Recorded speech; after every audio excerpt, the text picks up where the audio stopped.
Welcome to Wednesday's video. We continue to look at the questions that we find in the Bible that God asks his people.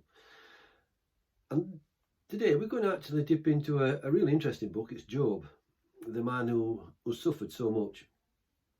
And the question that we're going to be looking at is found in Job, chapter 38 and verse 4. And God simply asks Job this question. He says, "Where were you when I laid the foundations of the world?" Where were you when I laid the foundations of the world? The reason this question was prompted was that Job, as you probably know, suffered a lot. He lost everything. Lost his family, lost possessions, even his health. His health suffered. He lost everything. And he had friends that came around to comfort him. Not a massive comfort, these friends were. We often refer to somebody who's not particularly helpful. We say, they are a Job's comforter. And these people are supposed to be comforting Job, but really they just made things worse. They came out with comments which in some senses were true, but didn't actually apply to Job's situation. Job suffered. And he asks all sorts of questions, does Job, and he gets to the stage when he says, look, God needs to present this case against me.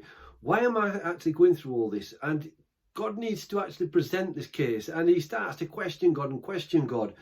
He's so concerned about his suffering. He's a godly man. He's a righteous man. He's upright. He did everything that he should be doing. Why is he suffering like this? Well, that's not something we would say, is it? You know, as we're going through life today, and especially in this COVID time and the stuff that we can't understand, we never ask why, do we? You know, why is this happening to me? Why am I going through this difficulty? Why this problem? Why is it that I'm suffering in a health point of view? Why is it that there seems to be injustice all the way around me? We ask, you know, all these questions. Why? And let God present his case to me. And that's what Job wanted. But what happened was that Job never really got an answer to his questions. And we often want answers, don't we? We want answers to why I'm suffering. And Job asked the questions. He wanted to know. And he gets to verse 38, chapter 38, and for the next 3 or 4 chapters, God starts to speak to Job and starts to address things. But you know, God never actually says to Job, this is why you've suffered. Why doesn't he do that? Because Job doesn't need to know why he suffered. Job needs to walk in faith with God, because God had got a reason for what was happening. And in answer to his question, God says, where were you when I laid the foundations of the earth?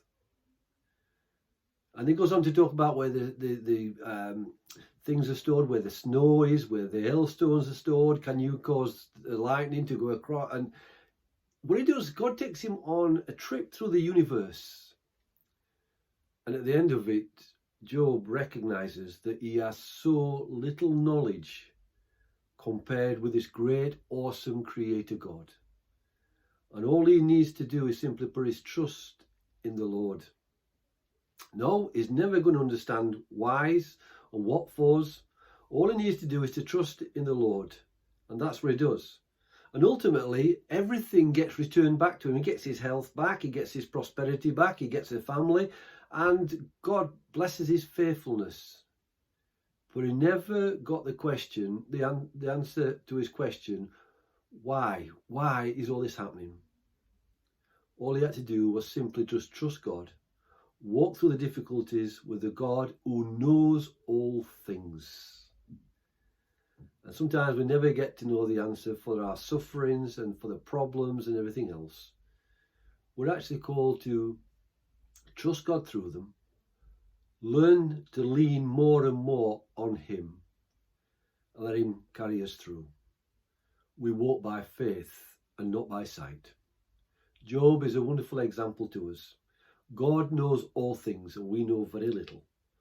Let's just trust him and walk with him, even if it is difficult. God bless.